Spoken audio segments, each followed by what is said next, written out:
Digestion process in pigeons. After enjoying a satisfying meal either at home or in a restaurant, most people prefer to relax on the couch.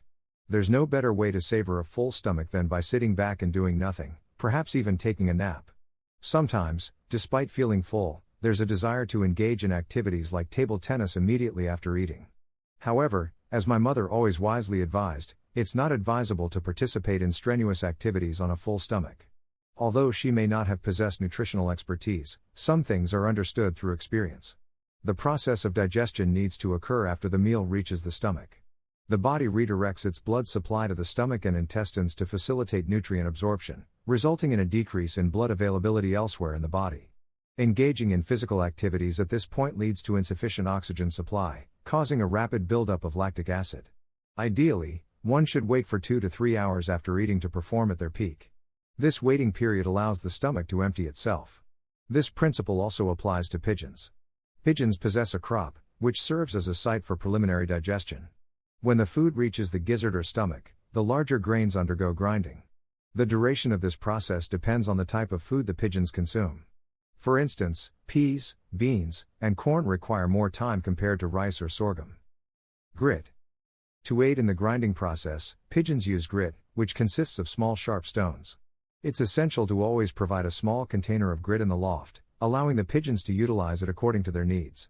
As the stones become smooth and rounded due to wear, they are eventually eliminated through the droppings.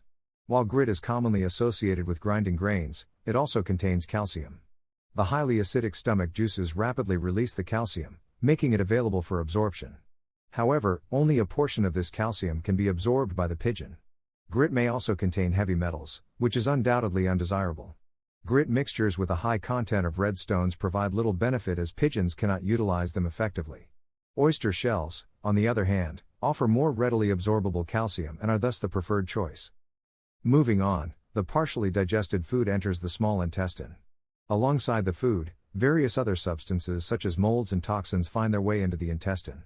These substances could be acquired by pigeons from their surroundings or even from the feed itself. Antibiotics, sometimes administered to combat harmful bacteria, can also eliminate beneficial intestinal bacteria involved in fermentation. Ondersteport, a company well versed in the study of diseases and issues in sporting animals, conducts extensive research on these matters. Their veterinarians strive to identify causes and solutions for these ailments and problems using natural yet effective approaches. They have discovered that an impaired intestinal tract is often a major contributor to numerous diseases and abnormalities. In conventional medical practices, the focus tends to be on treating the disease itself rather than addressing the underlying cause. This failure to address the cause is a common occurrence. I will now attempt to provide a straightforward explanation of their theories. In the small intestine, essential nutrients required by the body are digested. These nutrients are substances that the animal cannot produce internally, such as certain amino acids, fatty acids, and minerals. In a well-functioning digestion process, these products are transported from the small intestine to the liver through the bloodstream. The liver plays a crucial role by producing bile, manufacturing blood proteins, and detoxifying harmful substances detrimental to the body. Acting as purifiers, the kidneys direct cleansed particles back into the bloodstream while eliminating waste products. Heart and muscles. The heart serves as a vital pump, distributing blood to all parts of the body. The muscles derive their nourishment and oxygen from this circulating blood. The large intestine, responsible for absorbing moisture, gives the droppings their characteristic form and appearance. The nutrients absorbed through the intestinal wall primarily consist of substances that the body can produce on its own. The intestinal wall of the large intestine transfers these nutrients to the bloodstream, which directly supplies them to the heart, ultimately delivering them to the muscles. However, if a portion of the beneficial intestinal bacteria is compromised due to antibiotic use or the presence of toxic substances, the remaining bacteria function less efficiently. As a result, the required products are no longer digested in the small intestine but instead in the large intestine. This scenario can also occur when an animal is under excessive stress. Young birds, for example, produce adrenaline during stressful periods, which adversely affects the intestinal flora. Additionally, toxic substances from the large intestine pass into the bloodstream without purification, reaching the muscles. Toxins and other harmful products present in the muscles lead to fatigue, stiffness, and decreased performance. Consequently, these unpurified substances enter the liver via the bloodstream, as the small intestine fails to predigest them. This overburdens the liver, subsequently impacting the kidneys. If this condition persists for an extended period, various problems and diseases can manifest, including allergic reactions, skin issues, and hair problems in both humans and animals. These issues arise due to the direct entry of impure products into the bloodstream, bypassing the previous purification process in the small intestine. Some of these products attempt to exit the body through the skin, which the liver would have broken down in the past. Since they cannot find an outlet, they need to be eliminated by restoring the functionality of the small intestine. Consequently, the liver can once again purify these toxins, alleviating allergies, itching, and inflammations. It may seem strange, but adopting a holistic approach that considers the entire body is necessary. Chinese healers have practiced this approach for thousands of years, retaining ancient wisdom. Ultimately, whether or not to agree with this perspective is a personal choice. Small intestine. Maintaining the efficient functioning of the small intestinal bacteria is vital. The initial section of the small intestine contains various types of lactic acid-producing bacteria. There are several ways to support the digestion process in the small intestine. We increasingly employ soft cheese curds, yogurt, and buttermilk to enhance the growth of beneficial bacteria. However, their effectiveness is somewhat limited due to the stomach's acidic environment and secretions in the small intestines, such as bile salts and pancreatic enzymes, which hinder the survival of many lactobacilli. Fortunately, ready-made probiotic preparations are available in the market.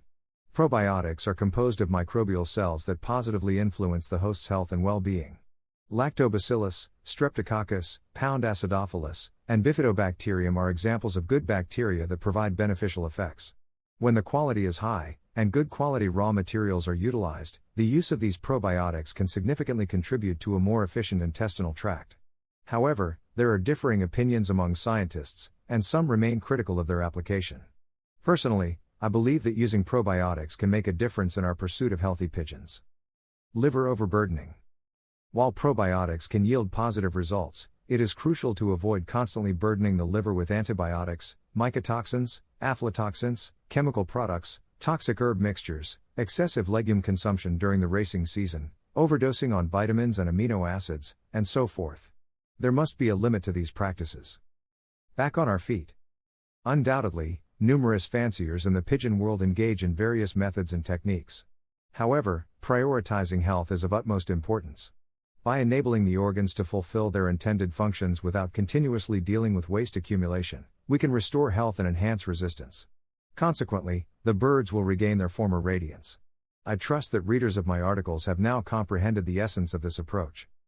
Essential amino acids in an easily assimilated proportion, sufficient quantities of the right fatty acids, lecithin, high-quality minerals, carbohydrates, and a healthy and efficient intestinal tract all play vital roles in ensuring proper organ function and digestion of valuable nutrients. Each component contributes to the overall picture. When all the pieces come together, the puzzle is complete. At that point, we will stand tall, ready to face any challenge. Achieving favorable racing results will no longer require doping, tricks, or gimmicks. All we will need are exceptional pigeons, motivated and in excellent health. There are many reasons to buy my racing pigeon method. Here are some of the best reasons. You will get excellent results. It's a very simple system to use. It's affordable. I have had over 400 first prize winners. It's adaptable to any situation. You can use it with any racing method, natural, widowhood, young birds. It's a very effective method. There is no need to spend a lot of money on fancy pigeon products. It's a reliable system and it is foolproof to use. Professional athletes, race horses, take the same products. There is science behind this, not just hearsay. It is all to do with red blood cells and oxygen in the blood. Without that, a pigeon will not race well, or an athlete will not win a race. If he has low oxygen in his blood, the above is fact and is 100% science. There are a few things you can do to improve your chances of winning at racing pigeons. One of the most important things is to learn as much as you can about the sport. You'll need to know the different types of pigeons, how to train them, and how to race them. Another key factor is practice. You'll need to be able to fly your pigeons competently in order to win races. And, of course, you'll need to have the funds to invest in racing pigeons and other racing equipment.